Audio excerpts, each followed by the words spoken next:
Assalamualaikum guys, welcome back to our channel. This is your favourite Arbaaz and this is on Abbas। आज हम एक और video पर reaction लेके आए हैं। वीडियो का नाम थंबनेल टाइटल से आपको अंदाजा हो गया आज हम किस वीडियो पर रिएक्शन लेके। वीडियो का नाम है Indian bike company China 80+ companies market.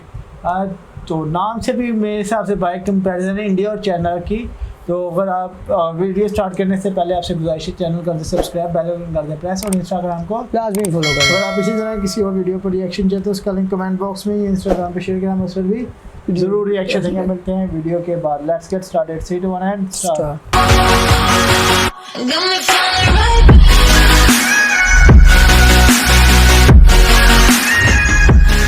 Hello भाई लोग, मैं हूँ फैक्ट भाई। और क्या कोई सोच सकता है कि जिस कंपनी को टू व्हीलर्स का व्हील भी बनाना नहीं आता था, वो कंपनी आज चाइनीज कंपनी को उखाड़ के फेंक रही है? यकीन नहीं होता तो देखिए। is a success. Boxer. Made stronger to last longer.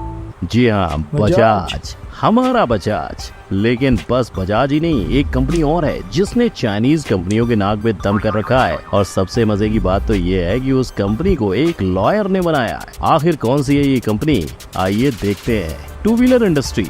अगर आप दुनिया भर में नजर घुमाओगे तो इस इंडस्ट्री में आपको 10 में से 4 इंडियन कंपनीज ही दिखाई देंगी। लेकिन उससे भी बड़ी बात यह है कि इस इंडस्ट्री की लिस्ट में सबसे टॉप पर है हमारा बजाज। अब जिस कंपनी का मार्केट कैप ही 1 लाख करोड़ का हो तो उसके आगे चाइनीज कंपनी को घुटने टेकने ही पड़ेंगे। और ऐसा ही हुआ अफ्रीका में। इस अकेले कंपनी ने 160 चाइनीज कंपनियों को अफ्रीका से बाहर करवा दिया। लेकिन गौर करने वाली बात ये है कि ये सब आखिर हुआ कैसे। अगर आप अफ्रीका की पॉपुलेशन देखोगे तो वहाँ ट्रांसपोर्टेशन के लिए शुरुआत से ही टू व्हीलर्स का इस्तेमाल किया जाता था। अब वहाँ के लोगों के पास केवल 2 ही ऑप्शन थे। एक तो वो जापानीज बाइक यूज करते जो एकदम दमदार होने के साथ साथ महंगी थी, और रहा दूसरा ऑप्शन चाइनीज बाइक का, तो वो एकदम सस्ती थी। लेकिन भाई लोग, आपको तो पता ही है चाइना का माल चला तो चांद तक, नहीं तो रात तक। ऊपर से ऐसे रात तक चलने वाले माल के लिए ना चाइना वालों ने अफ्रीका में कोई सर्विस सेंटर बनाए और ना ही असेंबली सेंटर्स। जी हाँ, अफ्रीका में सिर्फ चाइना से बाइक के पार्ट्स आते थे जो अफ्रीकन को लोकल मैकेनिक से असेंबल करवाने पड़ते थे। इतना सब करके भी उनका स्ट्रगल खत्म नहीं होता था। अफ्रीका के खराब रास्ते और लोगों के रफ यूज की वजह से बाइक्स का बार बार खराब होना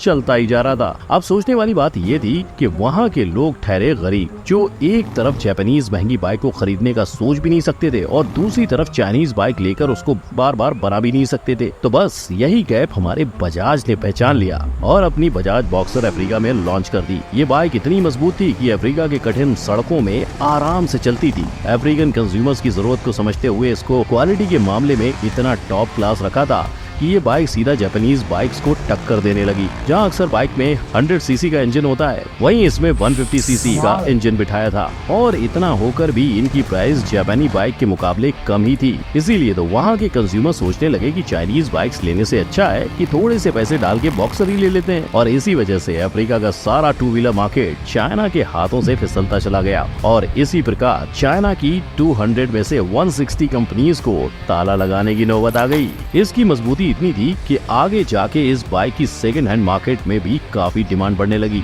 इसे आज भी सेकंड हैंड खरीद के बोडा बोडा के तौर पे यूज किया जाता है। बोडा बोडा ये एक टाइप की बाइक टैक्सी है जिससे सामान, लोग, यहाँ तक कि पेशेंट्स को भी लेके जाया जाता है। और तो और इसे एम्बुलेंस जैसे भी इस्तेमाल किया जाता है। पर क्या आप जानते हो, यही बजाज एक जमाने में खुद की बाइक बनाने लायक भी सक्षम नहीं थी। देखा जाए तो 70s के दशक में पूरी दुनिया में बाइक का इकलौता राजा था जापान, जिसकी बाइक इटली, यूके, यूएस से लेके सारे देशों में बेची जाती थी। पर आज 1 लाख करोड़ मार्केट कैप के साथ बजाज दुनिया का सबसे बड़ा मैन्युफैक्चरर बन गया है। आखिर कैसे? बात है 1945 की। तो बजाज कंपनी बाइक के पार्ट्स इंपोर्ट करके इंडिया में बेचा करती थी। गांधी जी को मानने वाले जमनालाल बजाज जी ने भारत की आजादी में तो फ्रीडम फाइटर्स को साथ दिया ही, पर आजादी के बाद भी अपने बिजनेस के जरिए इंडियन इकोनॉमी को मजबूत किया। इनका ये हौसला देखकर 1959 में इंडियन गवर्नमेंट ने उन्हें मैन्युफैक्चरिंग लाइसेंस दे दिया। लेकिन तब उन्हें बाइक बाइक्स और 3 व्हीलर रिक्शा की मैन्युफैक्चरिंग करना नहीं आता था, इसलिए उन्होंने इटली के पियाजियो के साथ पार्टनरशिप करके एक मॉडल बनाया जिसका नाम था वेस्पा। लेकिन पार्टनरशिप की वजह से बजाज का ग्रोथ रुकने लगा। जब ये बात उन्हें समझ आई तो बिना देर गवाए बजाज ने बाइक बनाना सीख लिया और तब जाके आविष्कार हुआ बजाज पल्सर का, जिसने आते ही इंडियन मार्केट में धूम मचा दी। और आज देखिए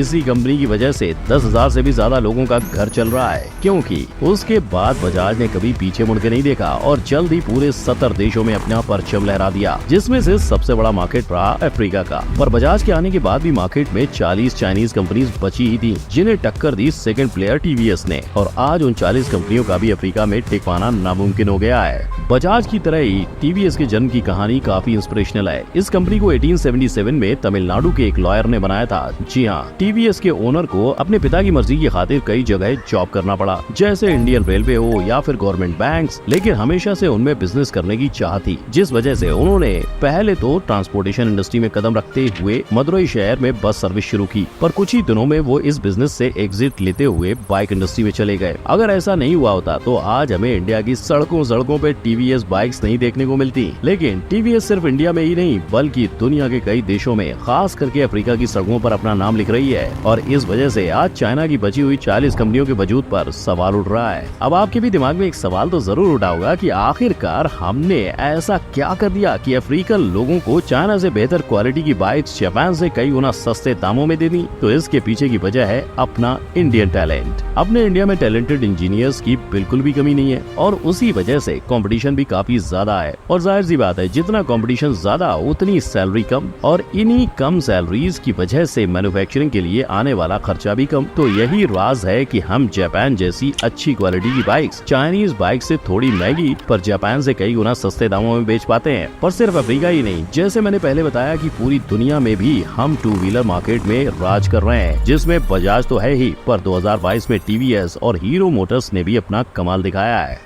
हमने पूरे साल में 17.7 मिलियन 2 व्हीलर्स बेचे हैं, जहां हमारा सेल्स चाइना के सेल्स से 1 मिलियन बाइक से ज्यादा था। और शायद इसी से गुस्सा होकर चाइनीज कंपनीज ने अब ऐसी रेसिस्ट एड बनाई है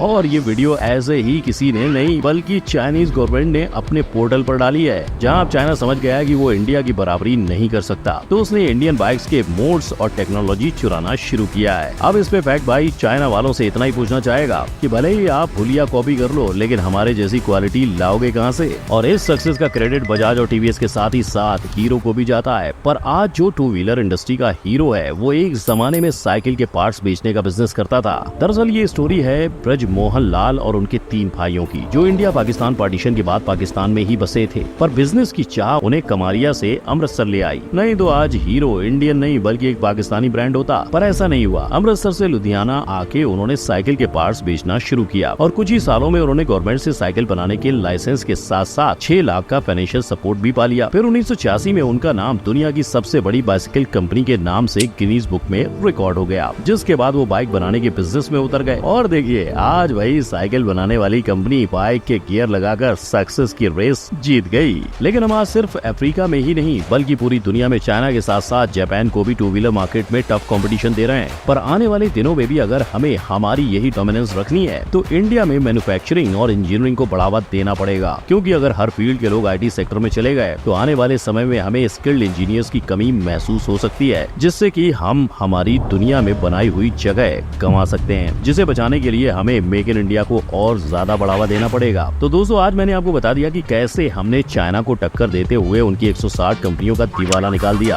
अब इतना सारा चाइना का नुकसान करने के बाद चाइनीज लोग इंडिया के बारे में क्या सोचते हैं ये जानना तो बनता है। तो जल्दी से आई बटन पर क्लिक करिए और जानिए चाइनीज लोगों की इंडियंस के बारे में क्या राय है। अगर ये वीडियो पसंद आया हो तो लाइक, कमेंट और शेयर करें और ऐसे ही मजेदार वीडियोस देखते रहने के लिए चैनल को सब्सक्राइब करना ना भूलें। जय हिंद। कमाल वीडियो यार, इंडियन बाइक्स ना मान तो कमाल की बाइक्स होगी, लेकिन चाइना वाली बाइक जो है उनसे तो बेहतर होती है। चाइना को ये जो हर जगह मशहूर चाइना का एक बारी ली तो पैसे उस पर लगते हैं थोड़े बहुत, नहीं लो ना थोड़ी देर बाद वो ख़राब हो जाती है। उसका चाइना का ये है, चाइना आम लोकल पार्ट्स लगे थे, लेकिन वीडियो इंडियन बाइक्स बहुत अच्छी हैं। यूट्यूब पर भी देखी है, उसके अलावा इंडियन बाइक का कंपैरिजन भी देखा है, बहुत अच्छी है। तो यार फेसबुक पे एक भाई हमारा बाइक चलाता है, वो भी इंडियन बाइक्स होती है, कमाल की बाइक्स होती हैं, लेकिन मुझे पर्सनली जो बाइक्स अच्छी लगती हैं वो इंडियन बाइक्स हैं। ठीक है, अगर आपको इसी तरह की किसी और वीडियो पर रिएक्शन चाहते हैं तो उसका लिंक कमेंट बॉक्स में या इंस्टाग्राम पर शेयर करें, हम उस पर भी ज़रूर रिएक्शन देंगे। तो मिलते हैं नेक्स्ट वीडियो में, तब तक के लिए अल्लाह हाफिज़ एंड पीस।